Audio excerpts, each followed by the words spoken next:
The desert wind carried a strange stillness that morning, as if the land itself held its breath. The sun was barely cresting over the jagged peaks of the Arizona territory when the townspeople of Red Hollow gathered in the square, restless and buzzing like flies around a carcass. In the center of that dusty plaza stood a tall cedar pole, and hanging upside down from its thick beam were 5 young Apache girls, sisters by bond, if not by blood, bound with rough coils of hemp rope that bit into their ankles. Their dark hair hung like veils toward the ground, brushing the dirt with every tremor of fear that rippled through their bodies. Their arms were pinned behind them, their breathing shallow, each heartbeat a drum of terror echoing in the silence. They were warriors' daughters, raised on the songs of their mothers and the teachings of their grandmothers, yet all their bravery could not silence the dread that clutched their chests as they listened to the murmurs around them. They're spies. They're thieves. They're dangerous. They deserve what's coming. None of the whispers were true, but truth mattered little in Red Hollow, a town ruled more by fear than justice. Sheriff Maddox, a man with a thick mustache and a heart made of weathered iron, strutted back and forth before them. His badge glinted sharply in the morning light. His voice carried that same edge as he announced their supposed crimes, each accusation louder and more dramatic than the last.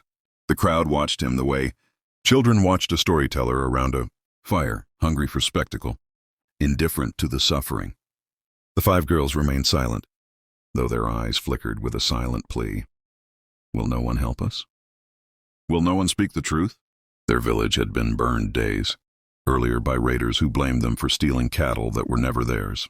The girls survived only because they were out gathering roots and herbs when the attack came. But instead of mercy, instead of asylum, Red Hollow offered them nothing but ropes and ridicule, all the while. Smoke curled lazily from the barrel of a revolver held aloft by a mounted cowboy, Deputy Hargrove, a man young enough to question orders but too fearful of the sheriff to do so. His horse shifted nervously beneath him, as if even the animal was uneasy. With the cruelty on display, the townsfolk murmured among themselves, some uneasy, some eager for the sheriff to finish what he started. A few women covered their children's eyes. A few men pretended this wasn't barbaric, but most simply watched. Then came the moment Sheriff Maddox had waited for. He strode toward the girls, yanked down the bandana hiding his grin, and raised his hand. In the name of the law, he declared, "These prisoners are sentenced." A hush swept through the crowd. A few of the girls closed their eyes, whispering what might have been a prayer. Maddox inhaled slowly, savoring the authority he believed he was born to wield. To hang until... But he never finished the sentence. A rumble rose from the far end of the street, soft at first, then thunderous. Hooves, fast, angry, determined, every head snapped toward the horizon, and through the shimmering heat rode a lone figure, tall, broad-shouldered, wearing a dust-covered duster that billowed behind him, like a storm cloud. His horse, a massive bay stallion, tore across the ground with fury sparking from every step. People stepped aside instinctively. Even Maddox's smug grin faltered. The rider did not slow, not even as he neared the crowd. He brought his horse to a stop just feet from the pole dust exploding around him. His name was Cole Branner, a rancher known for his quiet temperament and iron sense of justice. A man who rarely spoke, but when he did, every ear listened. A man who had lived long among both settlers and Apache tribes, earning rare respect from both. And now he sat on his horse, calmly surveying the scene, with eyes that hardened at the sight of the girls hanging helplessly. What he said, his voice cold as a mountain river, is the meaning of this. Maddox straightened, trying to reclaim authority. Cole Branner, this doesn't concern you. Cole's gaze drifted to the girls, red-faced, terrified, trembling, and then returned to Maddox with a fire that made even the deputy grip his reins tighter. You're hanging children, Cole said quietly, bound upside down, without trial, without cause, without humanity. They're Apache, Maddox retorted. That's cause enough. Those words settled over the crowd like a curse. Cole stiffened. You listen to me, Sheriff, he said, voice low, dangerous. You unbind those girls right now, or I swear by the land beneath our boots, you'll answer for it. A ripple of fear moved through the bystanders. Hargrove shifted nervously. Maddox laughed, trying to hide his unease. You gonna challenge the law, Branner? Cole leaned forward in the saddle. His expression didn't change, but his eyes spoke a warning as old as the West itself. I'll challenge any man who mistakes cruelty for justice. The girls stared at him now, not daring to hope. Not yet, but something warm flickered inside their chests. Something fragile, something like salvatio. And that was the moment the whole world seemed to hold its breath.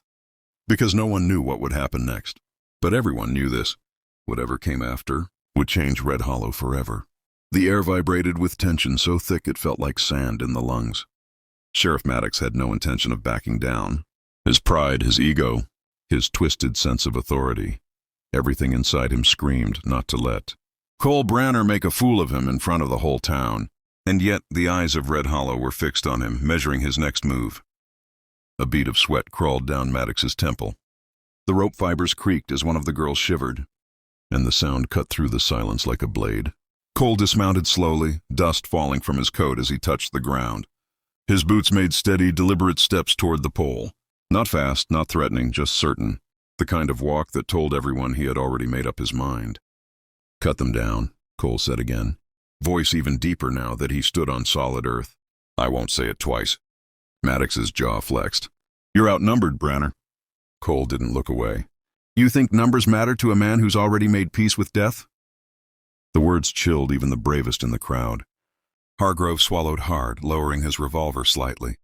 Maddox, frustrated by the wavering support around him, turned to the deputy with a snarl. Hold your ground, he barked. But Hargrove couldn't ignore the sight of the girls, blue-lipped, dizzy, near fainting. Conscience gnawed at him like a starving wolf. Cole stepped closer to the sheriff until they stood mere feet apart. You know this isn't justice. You know it as clear as I do. Your rage burned their village, and now you're hanging the only survivors because you need someone to blame. That's not law, Maddox. That's cowardice. Maddox trembled, only for a moment, but he hid it behind a hollow laugh. You talk big for a rancher. I talk big for a human being, Cole shot back. The crowd murmured again. Lines were shifting, hearts were turning. People who had moments before cheered were now glancing nervously at the girls, at the ropes, at their own complicity. Then, unexpectedly, desperately, one of the girls managed to speak. Her voice cracked from the blood rushing to her skull. We didn't steal anything, she whispered. The crowd stiffened. Another girl mustered the strength to add, we ran. We hid. We survived. That's all. Her words were fragile but powerful, trembling but true. Cole's jaw tightened. Maddox's face reddened. They're lying, Maddox hissed, though even he didn't believe it now. Cole turned to the crowd. Anyone here see them steal cattle? Anyone witness it with their own eyes? Silence. A long, shameful silence. Then an old ranch hand raised a shaky hand. Sheriff, I saw the raiders, he said softly, and they weren't Apache. They were white men. Painted their faces to look like it. Gasps rippled through the crowd. Maddox's expression contorted with panic. Truth. Exposed like a rattler in the sand. Cole exhaled, a mixture of relief and fury. Cut them down. When Maddox didn't move, Cole reached for his knife. That single motion shattered the standoff. Hargrove, shaking with fear and guilt, rode forward and sliced through the first rope himself. The girl dropped gently into Cole's arms. She was weak, barely conscious, but safe. Cole laid her down carefully, then looked up with blazing purpose. Keep going, he commanded. One by one, the ropes were cut. One by one, the girls were lowered to the ground, gasping as the blood rushed back through their bodies. Some cried softly. Some stared blankly in shock.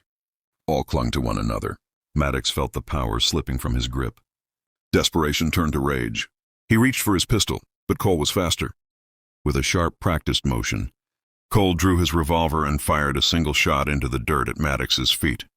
The crowd screamed and ducked. Maddox froze, fear flashing across his face for the first time. Cole stepped forward, until the barrel of his gun hovered, inches from Maddox's trembling hand. If you want to fight, Sheriff, you'll fight me, not defenseless girls. Maddox's weapon slipped from his fingers. Judgment heavier than any bullet fell upon him in that moment. The judgment of the town, of the land, of the truth itself. People backed away from him. Mothers pulled children behind them. Men who once obeyed him now looked at him with disgust. The sheriff, stripped of his authority, stumbled backward into the dust. Cole turned away from him. He knelt beside the 5 girls. You're safe now, he said softly. I'll get you home. What's left of it. One of the girls, her voice barely a whisper, spoke. "Why, did you help us?" Cole looked out across the desert, the place he had called home his whole life. "Because justice," he said, "belongs to everyone or it belongs to no one." The crowd felt the weight of those words. Some lowered their heads in shame. Others stood in awe of the man who had changed everything. With nothing but conviction, Cole lifted the weakest girl into his arms. The others, though shaken, held on to one another as they rose. And together, with the crowd parting before them like water, Cole Branner led the 5 Apache girls out of Red Hollow, alive, vindicated, and no longer alone. Behind them, the town stood silent. Before them, the long road to healing stretched out beneath the rising sun. And though the world was still harsh, hope rode with them.